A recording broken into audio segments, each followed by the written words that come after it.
Okay,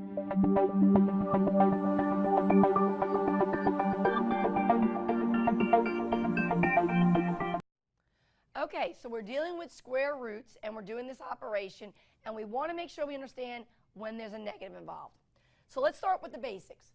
I want to evaluate the expression, the square root of 144. First of all, we know 144 is a perfect square. It's on our list of perfect squares that you see I have up here as always. 144 is right here, so that means a number times itself was 144. What number times itself was 144, everybody? That's right, it's 12. 1, 2, 3, 4, 5, 6, 7, 8, 9, 10, 11, 12. So we would say the square root of 144 is 12. If the radicand is positive, you can take the square root of it. So now I have my next expression. It's read negative square root 144. So there's a negative sign, but I want you to pay close attention to where it's placed. This negative is not inside the symbol. So somebody's going to say, well, do I just bring it in? No, because you always have to follow order of operations. And we know our order of operations from our famous phrase, please excuse my dear Aunt Sally. That is your friend in math for life. You have to follow this order when you're working with expressions. Please means please do whatever inside the symbol first.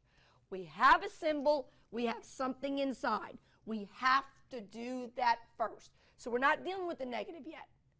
This letter P does not stand for parentheses only. It says, please do whatever inside your symbol. So I want to do the square root of 144. Well, you just did that here.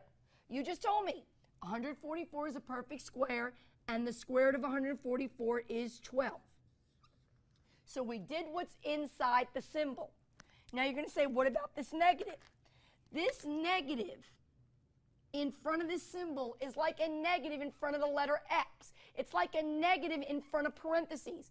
That is understood to be the coefficient -1. So I'm going to bring that down. And because that -1 is butt up against, side by side to that symbol, it's connected by multiplication.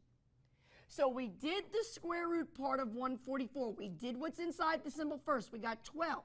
Now we're going to multiply our -1 times our 12, and we're going to get -12. So really, in this expression, ladies and gentlemen, there were two operations.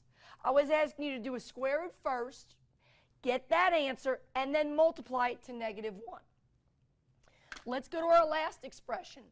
This is read square root a -144. So now look, we have a negative symbol involved, but now it's inside. First thing, you don't have the right, you cannot play God and move it out. That negative is inside the symbol. You can't take it out. So if we follow order of operations, P means please do what's inside the symbol. So I'm asking you to do the square root of -144. In words, that means tell me a number times itself that would give me -144. Can it be 12? No. 12 times 12 would be +144. Okay, can it be -12? No. -12 times -12 would also be +144. There is no way on earth you can do a square root of a negative number, because there's no way to take a number and multiply it to itself and get a negative. So this operation cannot be done. Even your calculators know that. If you type in a calculator square root of -144, it gives you an E for error. It understands this can't be done. On paper, because this operation cannot be done, we write no real root.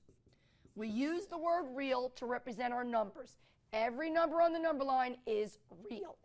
So we're saying there is no number on the number line that we can multiply it to itself to do this root. And that's what we write. Okay, see you in the next module.